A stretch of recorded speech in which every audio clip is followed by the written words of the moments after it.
Crees que conoces La novicia rebelde, las montañas, los 7 niños, Julie Andrews, girando en las colinas con una sonrisa que se volvió icónica. Pero, ¿y si te dijera que la escena más romántica de la película, la que aún hace suspirar al público, fue tan caótica, tan ridícula, que el estudio pasó décadas asegurándose de que nadie descubriera la verdad? ¿Y si te dijera que detrás de las ventanas iluminadas de ese gazebo de Salzburgo, las cosas se estaban desmoronando en una total absurdidad? Durante 30 años, a nadie se le permitió hablar sobre ello, ni al equipo, ni al elenco, ni siquiera a Christopher Plummer, quien ya odiaba cada segundo de la película. Fue solo cuando la misma Julie Andrews decidió contar la historia en vivo por televisión que el secreto finalmente se reveló, y cuando escuches lo que realmente sucedió, nunca volverás a ver La novicia rebelde de la misma manera. Pero para entender por qué esta escena se volvió legendaria por todas las razones equivocadas, necesitas saber cómo llegó a existir esta película.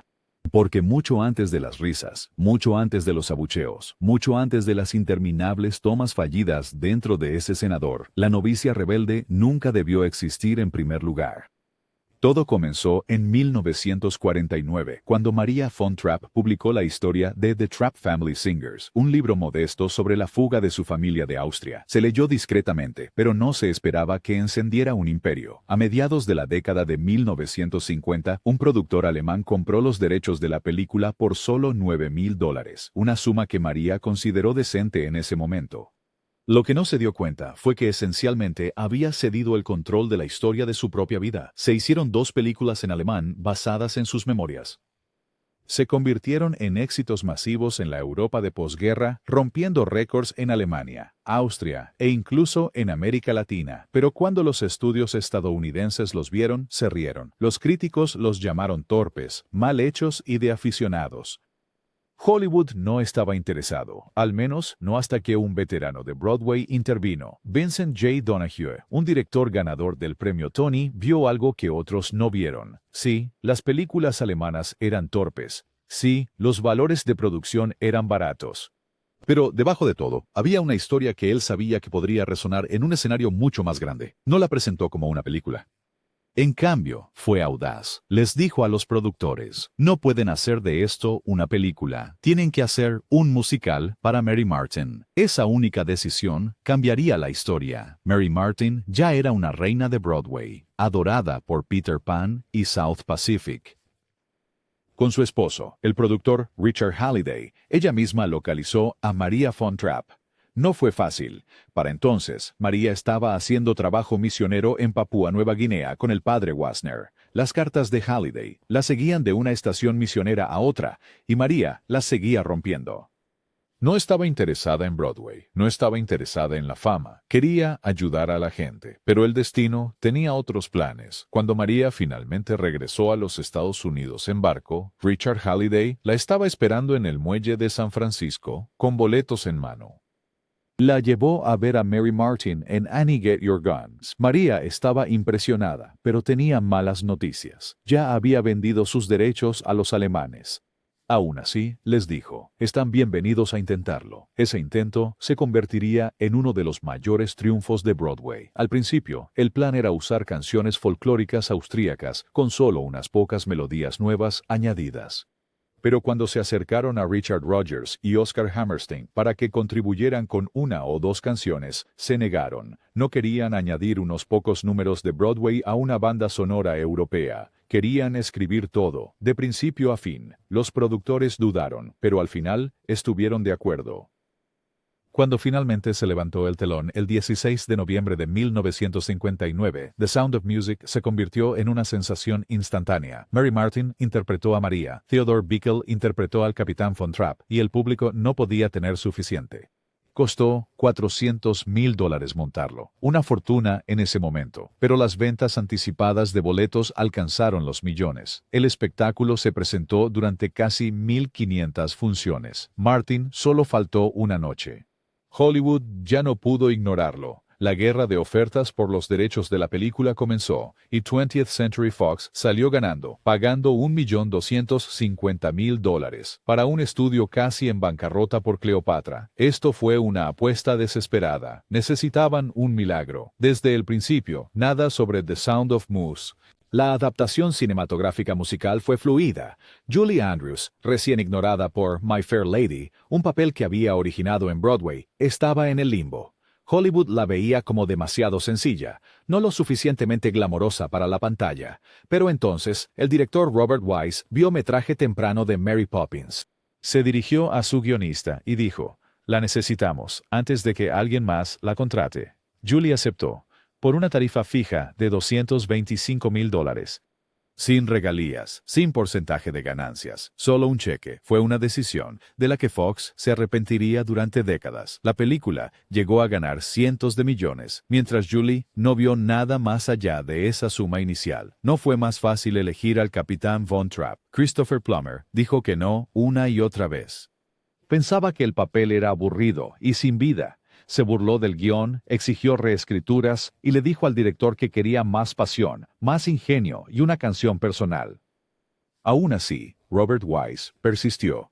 Voló a Londres, se reunió cara a cara con Plummer y finalmente lo convenció. Plummer aceptó, pero nunca dejó de burlarse del proyecto. Durante años se refirió a él como The Sound of Mucus. Detrás de las cámaras, el casting de Liesl no fue menos caótico. Mia Farrow audicionó 3 veces. Tenía 20 años, era elegante, de voz suave, pero las notas del director fueron directas. Falta chispa. No puede bailar. Irónicamente, Charmian Carr, quien ganó el papel, era un año mayor, pero tenía el brillo suficiente para ganar el papel. El rechazo de Farrow la empujó hacia otro papel que haría su carrera, el bebé de Rosemary. Los niños Von Trapp fueron elegidos a través de audiciones maratónicas. Nicholas Hammond, quien más tarde interpretaría a Spider-Man en los años 1970, fue elegido como Friedrich. Otros fueron seleccionados de espectáculos teatrales y escuelas de actuación. Para sorpresa de todos, los niños se unieron como una verdadera familia. Incluso décadas después, continuaron reuniéndose y compartiendo recuerdos. Pero el sentimiento familiar en el set no siempre se extendía a los adultos, especialmente cuando la petaca de Christopher Plummer nunca estaba lejos de su alcance. Crees que conoces La novicia rebelde, Las montañas, Los 7 niños, Julie Andrews girando en las colinas con una sonrisa que se volvió icónica.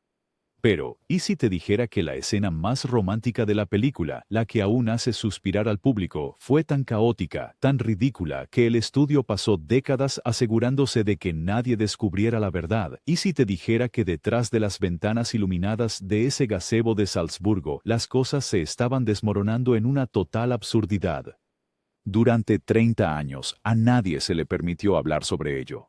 Ni al equipo, ni al elenco, ni siquiera a Christopher Plummer, quien ya odiaba cada segundo de la película. Solo cuando Julie Andrews decidió contar la historia en vivo por televisión, el secreto finalmente se escapó.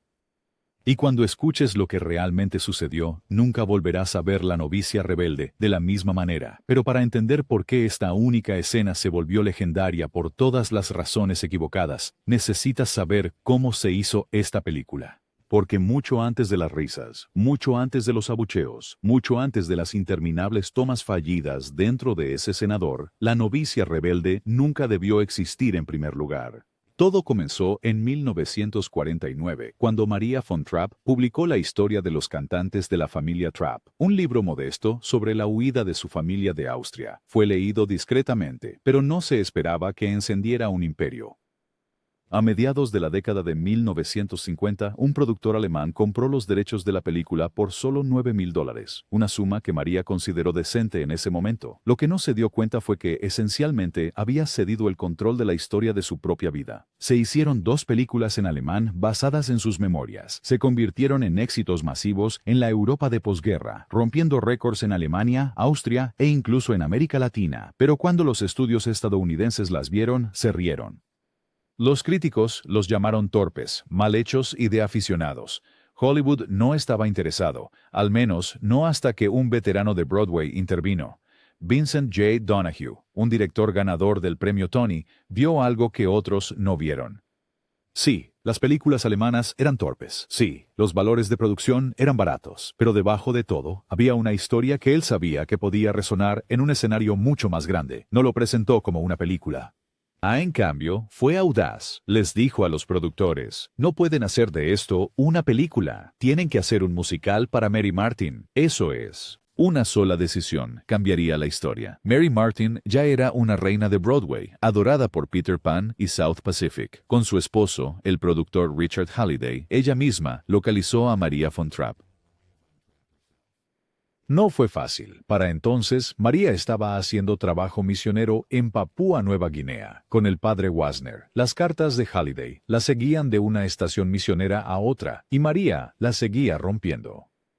No estaba interesada en Broadway, no estaba interesada en la fama, quería ayudar a la gente, pero el destino tenía otros planes. Cuando María finalmente regresó a los Estados Unidos, en barco, Richard Halliday estaba esperando en el muelle de San Francisco con los boletos en la mano. La llevó a ver a Mary Martin en Annie Get Your Gun. María estaba impresionada, pero tenía malas noticias. Ya había vendido sus derechos a los alemanes.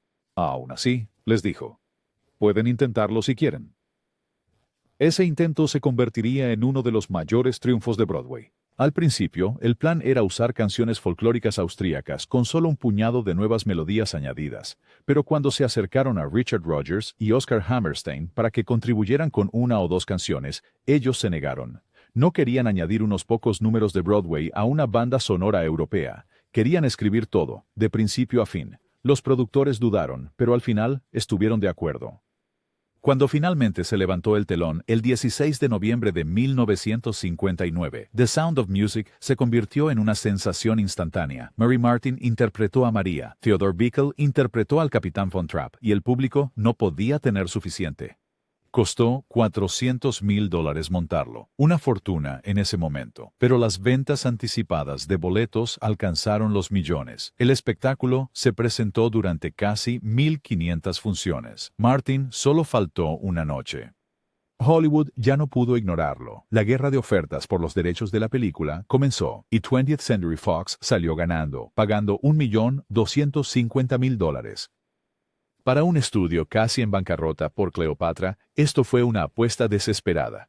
Necesitaban un milagro. Desde el principio, nada sobre la adaptación cinematográfica de The Sound of Music fue fácil. Julie Andrews, recién ignorada por My Fair Lady, un papel que había originado en Broadway, estaba en el limbo.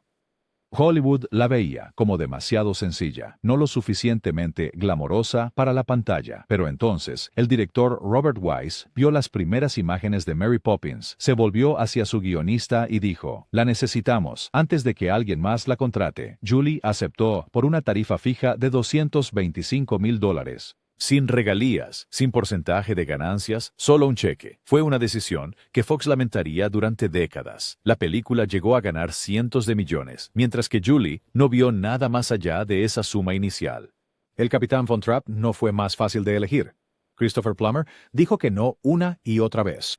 Pensó que el papel era aburrido y sin vida. Se burló del guión, exigió reescrituras y le dijo al director que quería más pasión, más ingenio y una canción personal.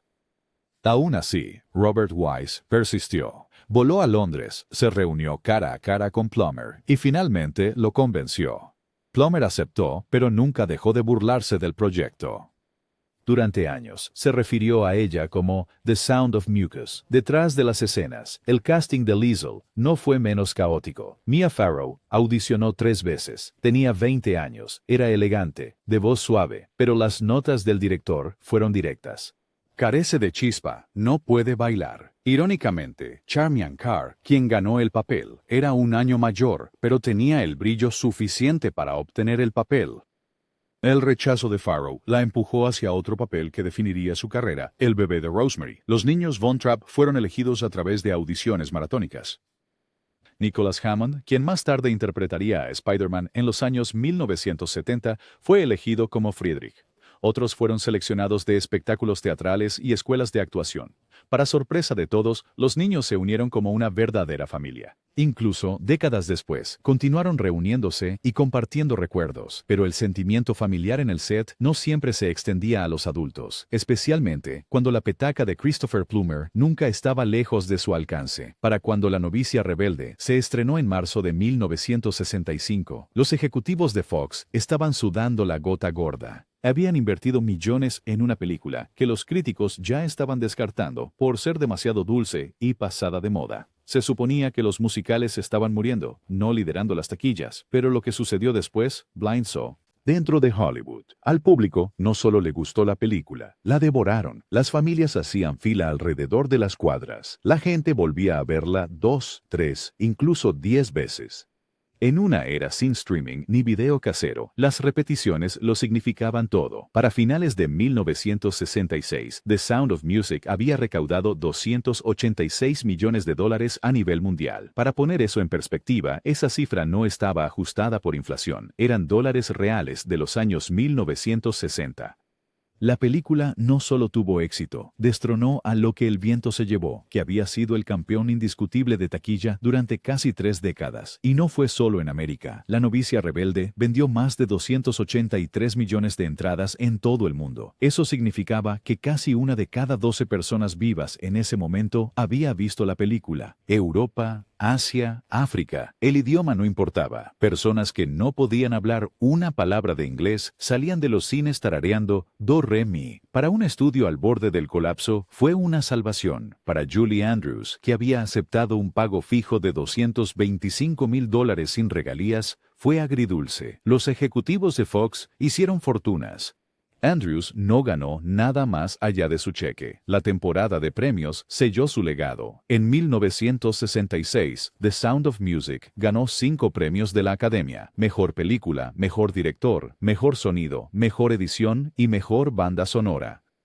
Robert Wise, quien ya había ganado por West Side Story, se convirtió en el indiscutible maestro del musical cinematográfico. Lo que sorprendió a los críticos no fue solo que un musical familiar estuviera conquistando al público, sino que también había convencido a los críticos. De alguna manera, en una era de dramas crudos, como Dr. Zhivago, una historia sobre monjas y niños logró ser tomada en serio como arte. La edición, el diseño de sonido, el ritmo, cada elemento fue elogiado. En la superficie, fue un final de cuento de hadas, pero debajo de los deslumbrantes Oscars, la base de la película se construyó sobre distorsiones, reescrituras y mentiras deliberadas. La verdad es que La novicia rebelde es una de las historias verdaderas más engañosas de Hollywood. Tomemos la dramática escapada a través de los Alpes. En pantalla, la familia Von Trapp sube a las montañas, huyendo de los nazis a pie, hacia la libertad en Suiza. La música se intensifica, los niños luchan cuesta arriba y la imagen de valentía queda grabada para siempre. Pero, en realidad, abordaron un tren, tranquilamente, legalmente. Georg von Trapp tenía ciudadanía italiana, debido a su lugar de nacimiento en Dalmacia, y su familia llevaba pasaportes italianos. Simplemente caminaron hasta la estación, compraron boletos y se fueron. Desde Austria, viajaron a Italia, luego a Suiza, luego a Londres. No hay persecuciones dramáticas, ni caminatas atrevidas, y aquí está el detalle. Las montañas mostradas en la película están en la dirección completamente opuesta. Están cerca del nido del águila de Hitler, no de la frontera suiza. Hollywood había creado pura ficción. El romance entre María y el capitán Von Trapp es una de las grandes historias de amor del cine, o al menos así lo presenta la película, pero la propia María dijo lo contrario. Me gustaba, pero no lo amaba, admitió en entrevistas. Ella aceptó casarse con Georg porque él le pidió que se quedara y ayudara a criar a sus hijos. Se casaron en 1927, más de una década antes de la invasión nazi, no en vísperas de esta, como sugiere la película. María tenía solo 22 años. Georg tenía 47 años. Su diferencia de edad era de 25 años. Más tarde llegó a amarlo, sí, pero su matrimonio comenzó como una decisión práctica. Hollywood lo convirtió en un cuento de hadas apasionado y de destino. Incluso los niños Von Trapp fueron reescritos. En realidad, Georg tenía 10 hijos, 7 con su primera esposa, Agatha Whitehead, y 3 más con María. Los cineastas redujeron la prole a 7, cambiaron nombres, edades y personalidades. Por ejemplo, Agathe se convirtió en Liesl, una adolescente coqueta que se escapa para encontrarse con un chico. La verdadera Agathe era callada y seria. La familia supuestamente se rió cuando la vieron retratada como la hija audaz y romántica. Quizás el engaño más poderoso de todos fue musical. Edelweiss a menudo se confunde con una canción folclórica austriaca de siglos de antigüedad, una especie de himno nacional.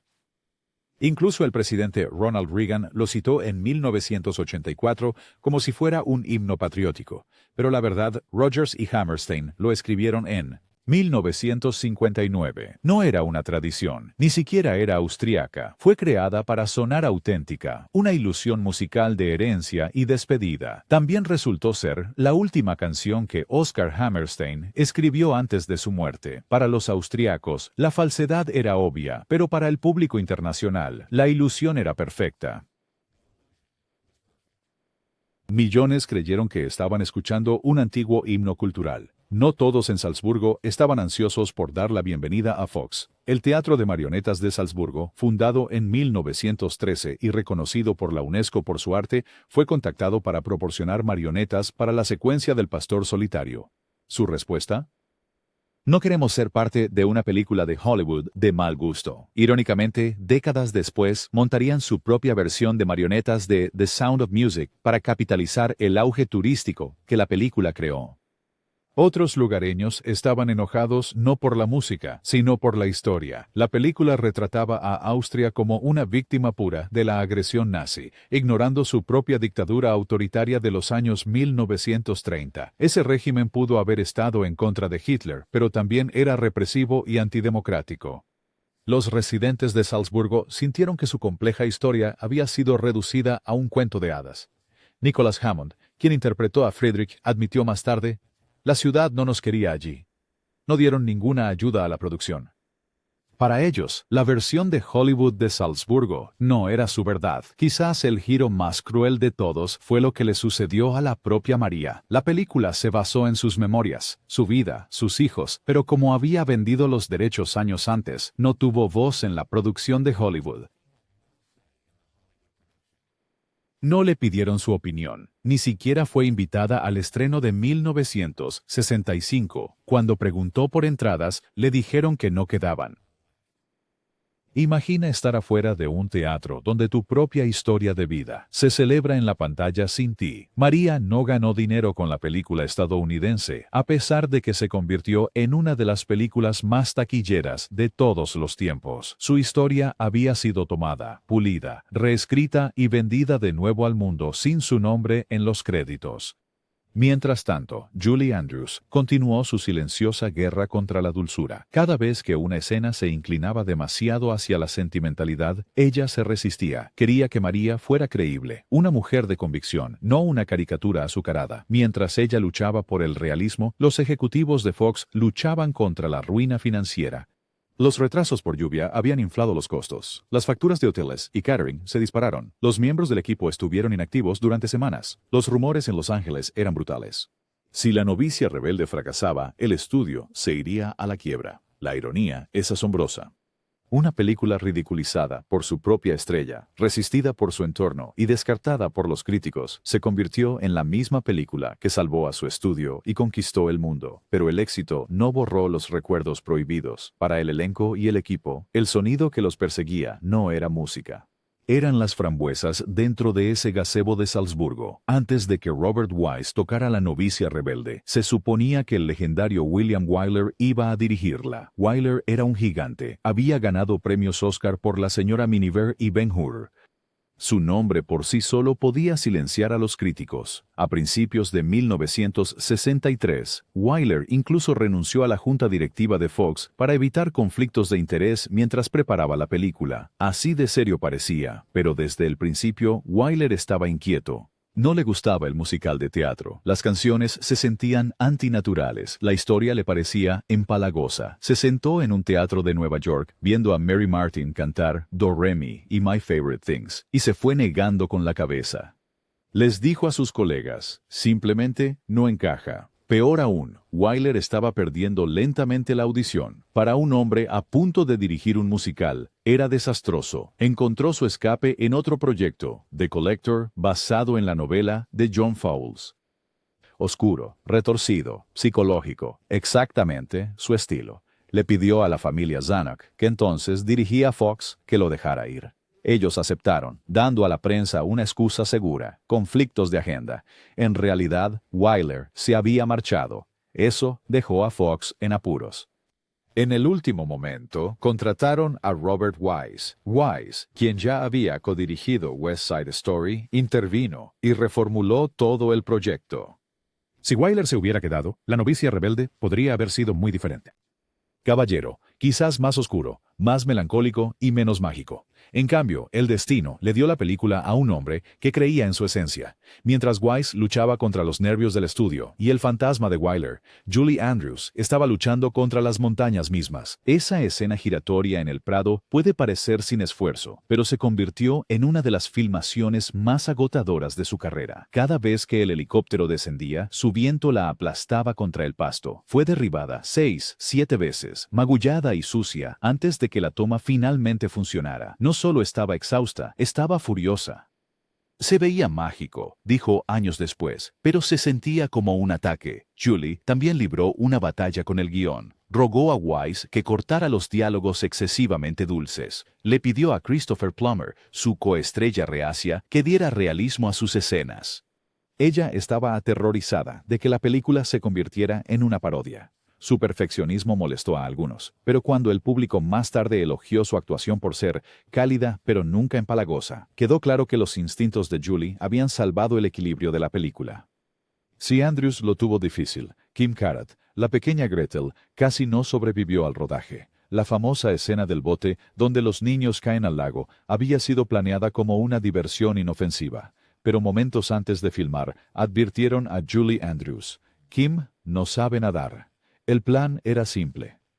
Inclina suavemente, agarra al niño instantáneamente, todo sonrisas. En cambio, el bote se volcó violentamente. Andrews cayó en la dirección equivocada. Kim desapareció bajo el agua una vez, 2 veces. Otro actor saltó para sacarla. Para cuando tosió el agua en la orilla, estaba aterrorizada. Por el resto de su vida, llevó un miedo a nadar. La escena que hizo reír al público casi la mata. El desprecio de Christopher Plummer por el proyecto creció con cada semana que pasaba. Bebía mucho, llamándose a sí mismo un joven bastardo mimado y arrogante. Cuando interpretó Edelweiss en el Festival de Música de Salzburgo, el público vio lágrimas corriendo por el rostro del capitán Von Trapp. Creyeron que era sinceridad. En realidad, Plummer admitió que estaba completamente borracho. Apenas podía mantenerse en pie. Añadiendo insulto, gran parte de su canto no era suyo en absoluto. Para notas largas y sostenidas, Fox contrató al vocalista profesional Bill Lee, quien también había doblado voces en musicales de Disney. Plummer se enfureció, sintiéndose despojado de autenticidad, pero el público nunca se dio cuenta. Hasta el día de hoy, millones creen que están escuchando a Christopher Plummer cantar. Daniel Trujillo, quien interpretó a Rolf, tenía solo 20 años cuando comenzó la producción. Para parecer un joven nazi convincente, su cabello fue decolorado hasta casi destruirlo. El daño fue permanente. Sus folículos nunca se recuperaron. Más tarde, los fanáticos preguntaron por qué su cabello era más oscuro en persona. Tuvo que explicar que la obsesión de Hollywood por la autenticidad le había costado su apariencia real para siempre. Julie Andrews también enfrentó humillación. Los productores se quejaron de que la parte trasera de su cabeza se veía demasiado oscura en cámara. La enviaron a un salón. La tintura salió mal. Su cabello se volvió de un naranja intenso.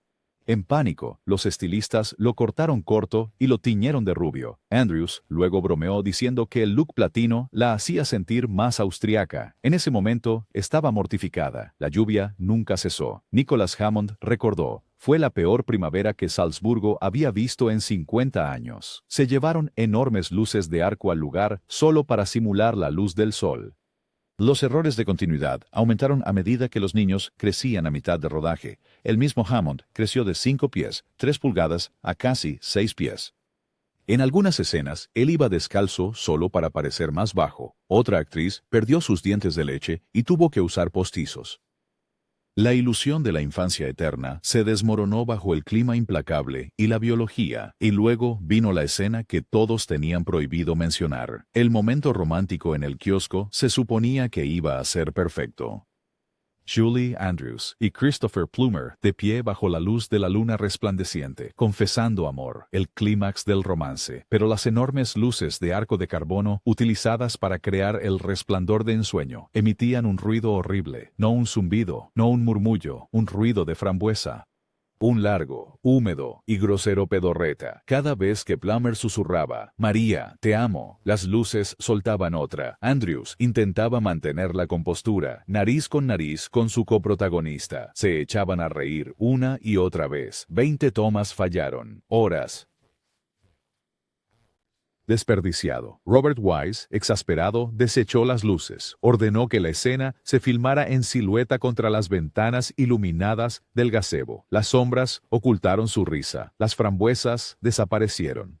En pantalla parecía etéreo. Fuera de pantalla era un caos. Fox impuso restricciones. A nadie se le permitió hablar del desastre. Las entrevistas con el elenco fueron censuradas. Durante 30 años, el secreto permaneció enterrado, hasta que Andrews lo reveló en televisión, convirtiendo una de las escenas más románticas del cine en uno de sus desastres detrás de cámaras más divertidos. No todos en Austria fueron encantados por Hollywood. El Marionette Theater de Salzburgo se negó a prestar marionetas para The Lonely Goatherd, burlándose de que eran una operación de clase, desinteresada en películas de mal gusto. Irónicamente, más tarde montaron su propia versión de marionetas de Sound of Music para aprovechar la demanda turística. Los residentes locales fueron igualmente fríos. Para ellos, la película no era una celebración de la cultura austriaca, era un insulto. Reducía su historia a clichés de buenos contra malos. Ignoraba el gobierno autoritario que Austria había soportado antes de Hitler.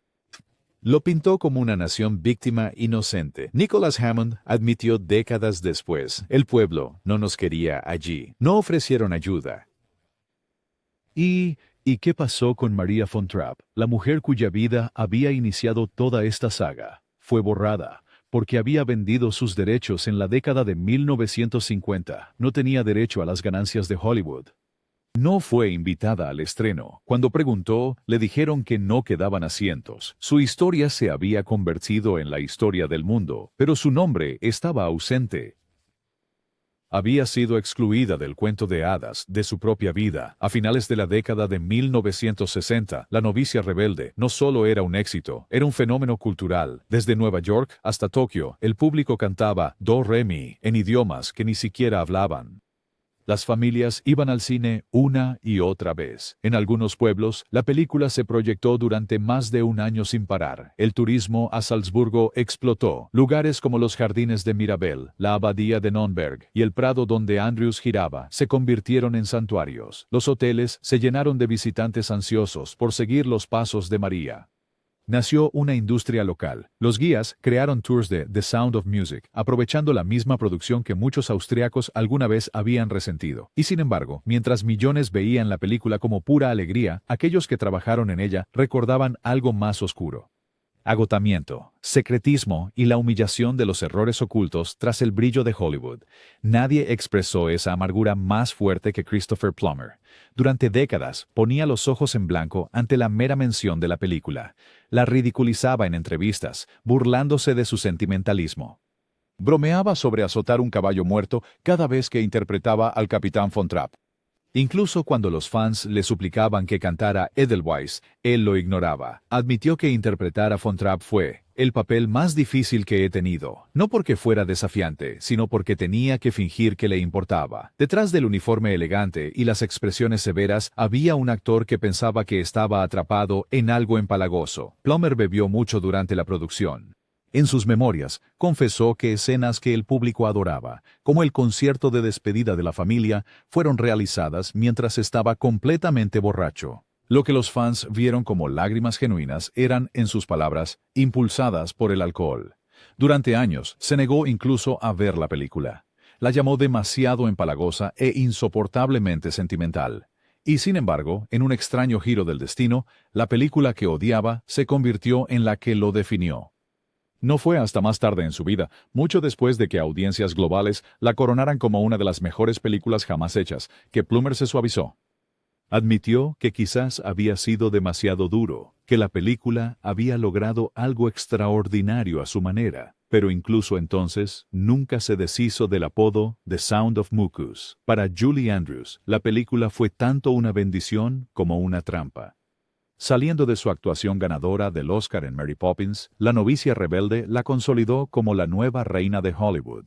Su voz, su gracia, su perfecto equilibrio de calidez y fortaleza, el público la adoraba. Pero Andrews había aceptado un pago fijo, $225,000, sin regalías, sin porcentaje de las ganancias.